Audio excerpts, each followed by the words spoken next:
فکر کنم با ماشین باباش اومده بیرون اینجوری ترسیده. نگاه کن زد ماشین داغون کرد. شماها از پشت زدین اون یکی چجوری داغون کرد؟ خدایی منطقتون چیه؟ الان بهش حالی میکنه.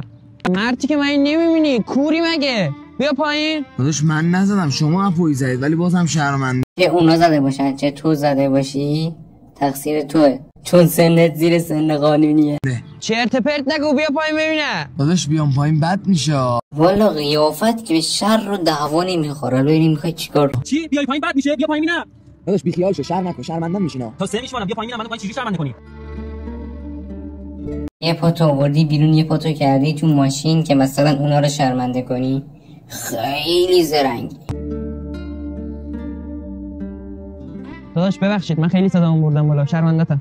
این دوتا باز از اون یکی بدتر. نمیبینین پاش تو ماشین آخه؟ خب حالا من جز این که بگم برین چشم پزشکی بهتون چی بگم؟ خودتون بگین.